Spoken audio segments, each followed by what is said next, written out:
반갑습니다. 송주준입니다. 아마 지금 영상을 보시는 모든 분들의 가장 큰 관심사는 윤석열 대통령에 대한 탄핵 심판 결과가 어떻게 나올까일 텐데요. 일단 확실한 것은 헌재 같은 경우도 국민들의 눈치를 보고 있다라는 거, 그리고 자기들이 계획한 대로 일이 지금 흘러가고 있지 않다라는 거에 당황했다라는 것만큼은 분명해 보입니다.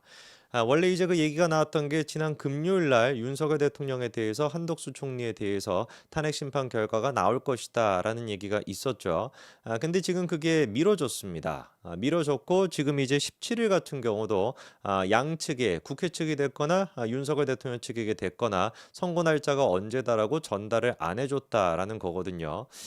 이렇게 된다면은 사실 이제 그 지난 두 명의 대통령에 대한 탄핵 심판 결과를 생각해 봤을 때 14일에 걸렸고 11일이 걸렸었거든요. 그걸 이미 훌쩍 뛰어넘은 상태이고 17일까지도 언제 선고하겠다라는 얘기가 없다 보니까 요번 주에 빠르면 이제 그 수요일 날 선고가 될 수도 있다라는 얘기도 있었는데 그거는 조금 어려워진 것 같고 금요일 날 요번 주 금요일 날 아마 탄핵 선고가 나올 가능성이 높아 보이고 이것까지 만약에 늦어지게 된다라고 한다면 정말로 진짜 헌재 같은 경우는 지금 이제 의견 일치가 안 돼 있다. 정말 지금 혼란스러운 상태다라고밖에 볼 수 없을 겁니다. 지금도 혼란스러운 상태라고 볼 수밖에 없는데 여기서 말씀드리는 의견이 일치가 안 된다라는 건 간단한 거겠죠.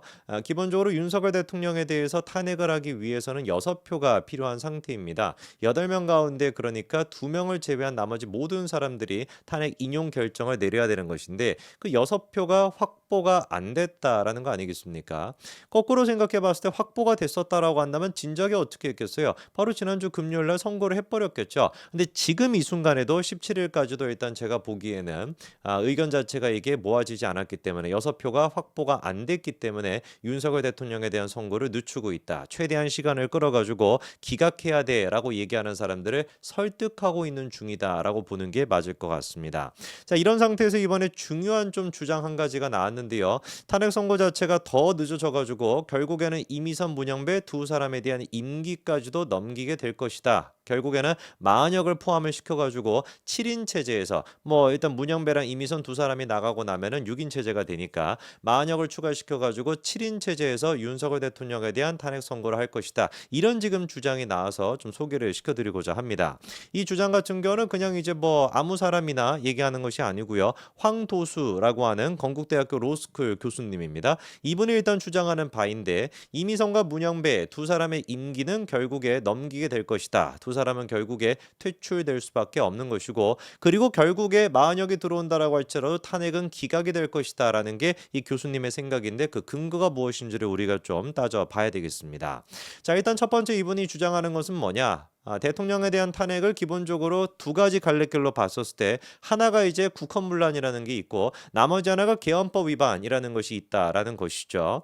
자, 물론 이제 12월 3일 날 비상계엄 당시에 계엄을 선포할 때 국무회의가 굉장히 짧게 5분 정도밖에 없었다라고 하는 한계가 있고 그리고 회의록 같은 경우도 작성되지 않았기 때문에 절차적인 허점이 있다라는 건 분명히 맞지만 그럼에도 불구하고 국무회의가 5분밖에 안 걸렸다. 회의록이 작성이 안 됐다라는 거를 가지고 대통령을 파면시킬 만한 중대한 하자, 중대한 위법성이 있다라고는 볼 수가 없다라고 하는 게 지금 황도수 교수의 생각입니다. 자, 그러면 국헌문란과 개헌법 위반이라고 했었을 때 일단 기본적으로 절차적인 하자가 있다라는 부분은 이런 식으로 기각이 될 것이라는 거고요. 두 번째로 이제 생각을 해봐야 되는 게 국회를 봉쇄시켰고 그리고 또 정치인 체포에 대한 그런 이제 시도가 있었다라는 거 있지 않겠습니까?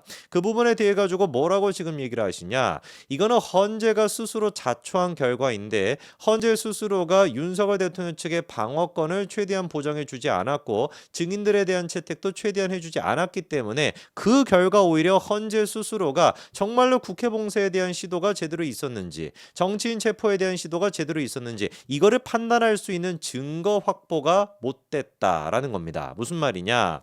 심증을 형성할 수 있는 증거 자체가 부족하다 보니까 국헌문란 혐의와 관련해 가지고 법률 법률과 헌법 위반이 있었는지 그리고 또 그 수준이 어느 정도인지 판단할 수 없는 상태가 됐다라는 것이죠. 거꾸로 이제 만약에 윤석열 대통령 측에게 최대한 방어권을 보장을 해주고 증인 채택 또한 마찬가지로 적극적으로 이루어졌다라고 한다면은 증인들의 얘기를 다 들어보고 윤석열 대통령 얘기를 들어봤었을 때 오히려 얘기를 많이 들으면 많이 들을수록 국헌문란이 됐거나 아니면 이제 그 계엄법과 관련돼서 위반된 사항이 있었는지 확인할 수 있는 게 더 많아지는 거 아니겠습니까? 근데 자기들이 알아서 그 증인 자체를 채택해주지 않고 방어권도 제대로 보장을 안 해주다 보니까 들은 얘기 자체가 너무 적어가지고 이 얘기를 바탕으로 정말로 뭔가 국헌문란의 혐의를 적용시킬 수 있을지 계엄법을 위반한 게 맞는지 이거를 판단하는 것 자체가 불가능해졌다라고 하는 게 황도수 교수의 일단 생각입니다. 그래서 재판관 8명 중에 최소 2명은 증거가 부족하다라 그래가지고 대통령 탄핵에 대해서 기각 결정을 내릴 가능성이 높다 이렇게 지금 보고 있습니다.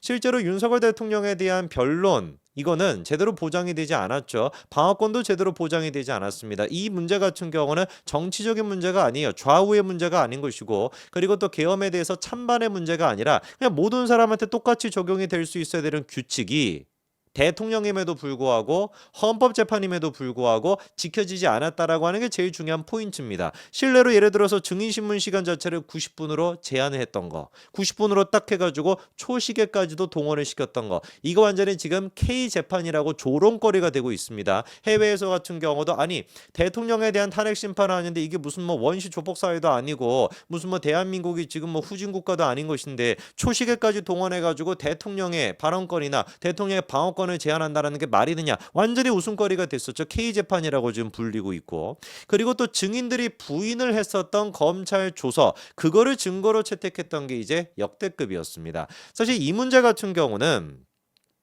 이게 이제 그 황도수 교수가 지적을 하는 것처럼 결국에 재판관 2명 이상이 이게 문제가 있다라고 지적할 수밖에 없는 부분이라는 것인데 이번에 이제 그 지기현 판사가 지적했던 게 뭐였습니까? 아니 공수처가 수사권이 없는데 어떻게 수사를 할 수 있습니까? 이거 불법입니다. 우리가 처음부터 주장해 왔던 거죠. 그렇죠? 그 상식적인 얘기를 지기현 판사가 법적으로 근거해 가지고 맞는 얘기다. 정말로 공수처는 수사권이 없으니까 수사란 게 불법이다라고 확인해 줬습니다. 그 결과 윤석열 대통령이 구속 취소가 됐었죠. 그렇죠?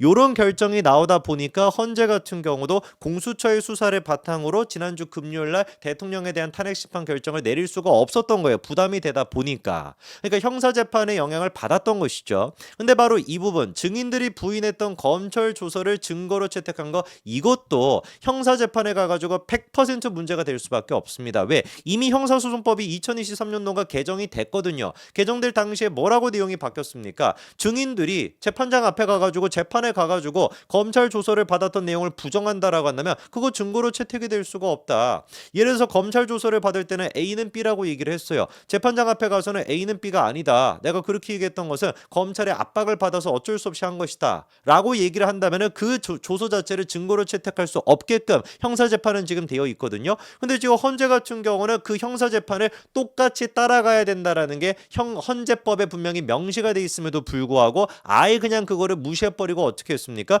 증인들이 부인했던 조서를 증거로 채택을 시켜버렸단 말이에요. 이 부분에 대해 가지고 지기현 부장판사의 결정이 한 게 나온 게 있다 보니까 그 이후에 헌법재판관들 같은 경우도 야 이거 나중에 가가지고 형사소송법에서 형사재판에서 문제가 되는 거 아니야? 그럼 나중에 우리가 역사의 이름을 남길 때 우리가 법을 위반하고 대통령을 탄핵시켰다라고 그렇게 이름이 남는 거 아니야? 분명히 뭐를 느낄 수밖에 없다? 부담감을 느낄 수밖에 없다라는 겁니다. 그 지금 이제 연장선에서 이루어지는 게 선고 기일조차도 못 잡고 있는 것도 그 연장선에 있다라는 것이죠.